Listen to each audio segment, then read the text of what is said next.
Hey guys, salut à tous, c'est Soli, j'espère que vous allez bien, bienvenue sur Livre-moi Addict. On se retrouve aujourd'hui sur la chaîne pour le book haul du mois de février et je dois dire que comparé à janvier, j'ai été un petit peu plus raisonnable. On débute tout de suite avec la saga The Plighted Prisoners de Raven Kennedy. Donc le premier tome c'est Guild, ensuite on a Glint et ensuite on a Gleam. Je n'ai pas encore acheté Glow qui est le tome 4 puisque le tome 5 sort en fin d'année 2023 et que j'ai pas envie de me retrouver en PLS à la fin de la lecture du tome 4 à devoir attendre la suite. Du coup j'ai simplement pour l'instant lu le premier tome. Je vous avoue que le tome 2 me fait énormément envie à cause de cette fin de premier tome puisqu'on a tout un univers de fantasy qui s'ouvre à nous et je suis très intriguée de savoir ce qui va arriver à notre héroïne.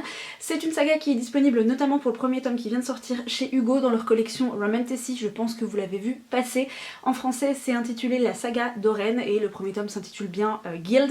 C'est une sorte, le premier tome, de réécriture de la mythologie grecque avec Midas, vous savez ce roi qui pouvait tout changer en or, puisque ici on va suivre une de ses concubine, pouliche, je ne sais pas comment c'est traduit en français, qui s'appelle Oren et qui elle a la particularité d'avoir d'être complètement en or en fait, tout simplement, d'avoir la peau complètement dorée et elle est la favorite du roi Midas. Rien ne doit lui arriver jusqu'au jour où elle est obligée de quitter le palais, donc sa cage dorée, et alors là elle va être poursuivie, victime de, de mercenaires, bref, je ne peux pas vous en dire plus pour ne pas vous spoiler, et à ce moment-là on va voir toute une autre dimension de fantaisie qui va arriver. Gros trigger warning cependant, notamment pour le premier tome et cette fin par rapport à tout ce qui est agression sexuelle, etc. Ça touche pas directement notre héroïne, quoique on peut se poser quelques questions quand même, hein. Il y a certaines scènes qui m'ont fait un peu grincer des dents. C'est un premier tome qui soulève des problématiques, du coup attention à ne pas forcément mettre entre les mains de tout le monde. Je vais être très rapide pour le prochain livre puisqu'il s'agit du deuxième tome de la duologie Monsters of Verity de V.E. Schwab. Donc c'est Our Dark Duet qui est paru chez Lumen. Le premier tome c'est celui-ci, vous l'avez déjà vu passer, This Savage Song, qui a été absolument une lecture absolument incroyable pour ma part. Je ne m'y attendais vraiment pas et du coup forcément j'ai acheté la suite. Si jamais vous voulez savoir de quoi parle This Savage Song, je vous mets mon update lecture de janvier juste ici où je vous en parle, et puis sinon vous avez le résumé dans la barre d'infos comme d'habitude. J'ai également reçu un livre en paperback qui est le premier tome de la saga The Five Crowns of Ocrith. C'est The High Mountain Court de A.K. Milford. C'est un roman où il est question de fae et de sorcières. Il me semble, si je ne dis pas de bêtises, voilà, qu'on va suivre Rémi qui est une jeune sorcière rouge. C'est ça, oui, qui est une sorcière rouge. C'est la dernière à être en vie, elle a 19 ans et elle fait tout pour échapper à celui qui a littéralement massacré son peuple et notamment ses parents.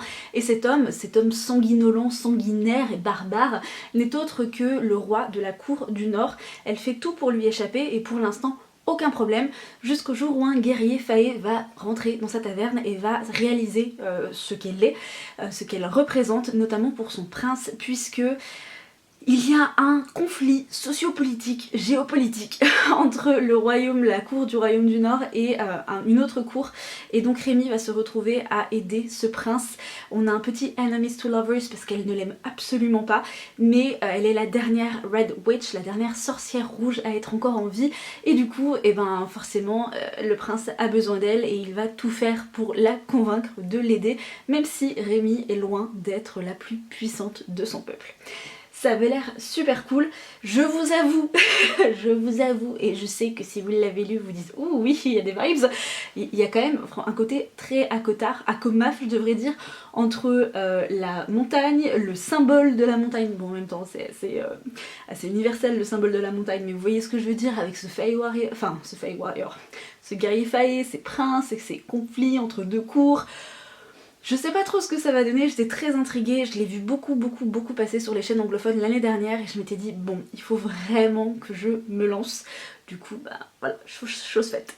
J'ai récemment lu le premier tome de la saga Can't Help Falling in Love d'Alicia Garnier et donc forcément le tome 2 étant sorti fin février, je me suis ruée en librairie pour l'acheter. Je ne l'ai pas encore lu puisque je viens tout juste de terminer le premier tome au moment où je filme cette vidéo. Tout ce que je peux vous dire par rapport au premier tome, c'est qu'on suit Riley et Logan qui sont deux personnages qui n'ont pas de choses en commun de prime abord, puisque d'un côté on a Logan qui est un enfant star d'Hollywood, qui a bien grandi, qui a malheureusement plongé dans différents types d'addictions et qui est obligé de rentrer, de se mettre au vert un petit peu chez sa mère, et c'est là-bas qu'il va faire la connaissance de Riley, qui est loin d'être la fille qui a l'habitude de l'intéresser, sauf que Riley elle est tout aussi cabossée d'une certaine manière que lui, et les deux protagonistes vont se rapprocher petit à petit. Je vous avoue que j'ai hâte de lire ce tome 2 parce que la fin du premier tome est très bonne et en même temps le style d'Alicia Garnier est absolument incroyable. C'est le premier roman que je lis de cette autrice et je ne suis absolument pas déçue, donc j'ai hâte de savoir ce qui va advenir de Logan et Riley dans ce deuxième tome. Et c'est pareil pour ce prochain livre, malheureusement je ne peux pas t'en parler plus que ça puisqu'il s'agit du premier tome spin-off de la saga Covenant de Jennifer Armentrout. Donc ici c'est Titan, le premier tome c'est Confusion, c'est paru chez J'ai lu et j'insiste vraiment parce que c'est indiqué nulle part que c'est le premier tome spin-off de la saga Covenant, et si tu te lances ne serait-ce qu'à lire le résumé, tu vas te spoiler, tu vas littéralement te spoiler, donc ça serait bien dommage. Et si tu te lances dans la lecture de Titan avant de lire Covenant, alors tu peux, il n'y a pas de souci, si t'as pas envie de lire Covenant, tu lis pas Covenant, mais on relate les événements qui se sont déroulés sur toute la saga principale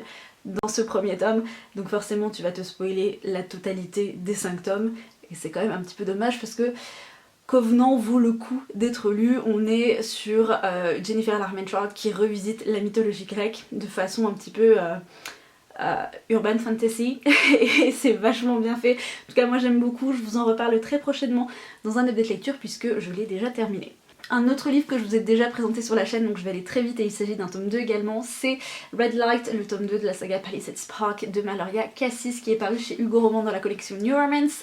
Le tome 3 arrive le 15 mars et bon Dieu j'ai hâte de lire ce tome 3 et de conclure cette trilogie qui est une petite bouffée d'air frais, qui est toute légère, qui est toute mignonne. Dans le premier tome on avait davantage un Friends to Lovers, ici on a plus un Enemies to Lovers qui est un peu plus électrique entre les protagonistes. C'était très cool. On va suivre Derek qui est pompier dans une caserne, et de l'autre côté on va suivre June qui est les journalistes, qui a une peur viscérale de tout ce qui est départ de feu, départ d'incendie, etc. Et elle se retrouve suite à quelques petites circonstances à devoir suivre les pompiers de Santa Monica dans leurs différentes activités quotidiennes en fait, sur différentes interventions, et ça va pas être de tout repos, sachant qu'avec son voisin Derek, bah, c'est très électrique et ils peuvent pas vraiment se piffer dès le départ, donc voilà, je ne peux pas vous en dire plus. Sachez que c'était une très belle lecture et que je vous la recommande fortement. Pareil, si jamais ça vous intéresse, je vous mets le lien du reading vlog juste ici. J'ai également craqué pour Truth Witch, donc le premier tome de la duologie Witchlands de Suzanne Dennard qui est paru chez La Martinière Jeunesse. C'est un livre qui me faisait très envie en VO, j'ai craqué pour la VF, ne serait-ce que pour une question de couverture, puisque je trouve que la couverture de la VO en hardback, enfin c'est la même en paperback, est immonde, voilà, on va dire, on va être clair. Je trouve que pour une fois la couverture VF est quand même vachement plus classe que la couverture VO. D'ici du coup on va rencontrer deux sorcières, une qui est une Truth Witch qui s'appelle Safi, qui a un don extrêmement rare, qui est extrêmement convoité, et de l'autre une de ses amies, alors je sais pas si c'est sa meilleure amie ou sa compagne, je sais pas si on va avoir un FF, donc une romance entre deux femmes ou non. Quoi qu'il en soit, elle est avec une amie, c'est comme ça qu'on nous la présente, qui est Isolde, qui est également une sorcière, mais ce qu'on appelle une Thread Witch. Elle est capable, elle, de voir les liens qui unissent les gens. Et donc elles sont un petit peu en marge de la société parce qu'elles font tout pour ne pas qu'on découvre leur pouvoir, sauf que ça va être le cas d'un magicien qui va les prendre en chasse, donc elles vont devoir affronter mercenaires et autres personne extrêmement malveillante, on va dire, puisque quelqu'un cherche à s'emparer des pouvoirs de Safi, puisque en temps de guerre, je vais y arriver, en temps de guerre, c'est un pouvoir qui est, je vous l'ai dit, extrêmement convoité. Seul un prince, je crois que c'est le prince Méric, qui est un petit peu en marge de cette société, qui est le seul à pouvoir finalement les aider à échapper à leurs poursuivants, sachant qu'en même temps, les deux femmes sont sur la route de comprendre le pourquoi du comment. Il y a une sorte de dérèglement de magie qui se propage tel un virus. Voilà, ça avait l'air plutôt cool, je me dis que c'est une duologie qui peut être très sympa et il me tarde vraiment de plonger dans cet univers. Et enfin, le dernier livre que j'ai à vous présenter, c'est le livre de la box Illuminate de février. Il est absolument magnifique, c'est God Killer de Hannah Kainer. Et regardez-moi la beauté de ce bouquin, il est absolument splendide. J'espère que le focus est en train de se faire, donc franchement au niveau de la couverture il est magnifique. Et voilà, l'intérieur est comme ceci. Et regardez-moi sous la dust jacket ce que l'on a. Il est vraiment, mais vraiment trop beau. Et l'histoire a l'air absolument incroyable. Et j'en profite pour vous remontrer les dessins ici, si ça veut bien faire le focus. Voilà. Oh, il est magnifique. Autant j'avais été assez déçue du livre de la box de janvier. Ou de décembre, attendez. C'est le livre de quelle box celui-là?